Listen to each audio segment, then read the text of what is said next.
It was a chilly evening when Officer Daniel Carter finished his paperwork at the precinct. The streets outside were glowing under the dim yellow lamps, and the city seemed to be settling into the quiet lull of night. Just as he stretched his back and thought about heading home, the station door swung open with a sudden creak. A little girl no more than 8 years old rushed in. Her hair was messy, her shoes were scuffed, and her cheeks glistened with tears. She could barely breathe as she sobbed, "Please, please, you have to follow me home!" Daniel bent down immediately, his heart racing. He had seen desperate people before, grown men with criminal records, frightened mothers reporting missing sons. But something about the trembling urgency in this child's eyes cut deeper than anything else he had ever experienced. "Calm down, sweetheart," he whispered gently. "What's your name?" "Emily," she managed to stammer, clutching the hem of his uniform. Her tiny fingers were ice-cold, shaking. "Please come with me. Something is wrong at home. I can't fix it alone." Daniel exchanged a glance with his partner, Officer Maria Lopez, who had just walked in carrying a cup of coffee. Maria froze at the sight, quickly setting the cup aside. "Let's go," she said firmly without hesitation. There was no question. When a child begged with such fear and urgency, time was more precious than procedure. The three of them hurried outside into the night. Emily guided them through narrow streets and dim alleys, her small figure leading the way like a lantern in the dark. She didn't explain much, only whispering through her tears, "Please hurry, please, they need help." Every word pierced through Daniel's chest, echoing louder than the sound of their footsteps. As they turned into a quiet neighborhood, the officers noticed something odd. The houses were worn down, paint peeling from the walls, windows cracked, lawns overgrown. It was the kind of place where hardship lingered in the air, where silence carried heavy secrets. Emily stopped in front of a weather-beaten house at the very end of the street. The porch light was flickering weakly, casting long shadows across the broken steps. She pointed toward the door with trembling hands. "In there, please." Daniel and Maria approached cautiously. The door was ajar, creaking as the wind pushed it slightly. They entered, flashlights slicing through the darkness.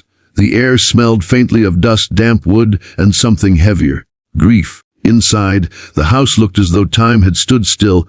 Furniture was sparse and worn, the wallpaper peeled at the corners, and silence filled every inch. Then they heard it, a soft groan, followed by a weak cough. Emily ran toward the sound, her tiny frame darting into a dimly lit room. "Mommy, Daddy!" she cried. On the floor lay a woman, pale and exhausted, clutching her chest. Beside her, a man slumped against the wall, his breathing shallow and labored. The sight struck Daniel and Maria with immediate urgency. Without waiting, Maria knelt down to check the woman's pulse, while Daniel quickly called for medical backup. "Please, don't let them die." Emily sobbed, holding her mother's hand tightly.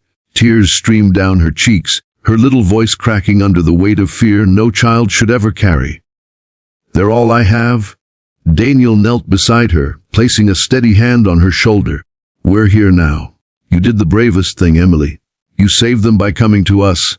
The paramedics arrived within minutes, rushing into the house with stretchers and equipment.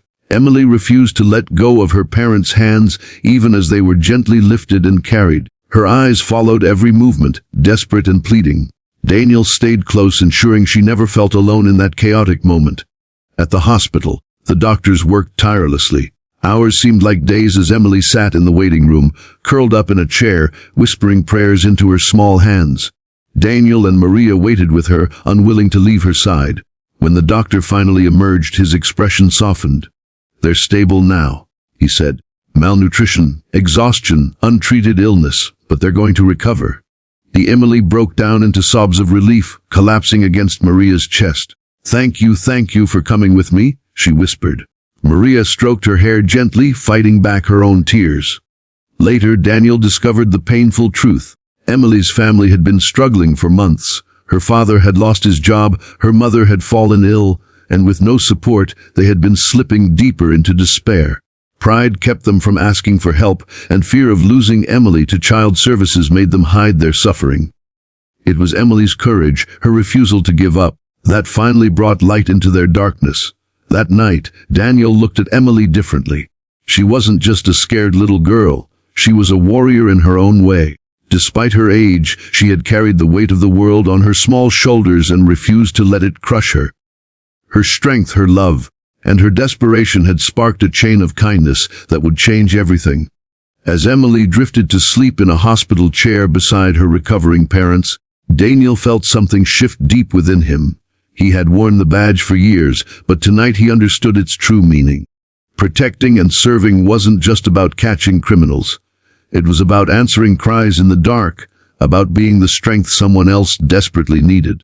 And though the night had started with tears, it ended with a fragile but powerful hope.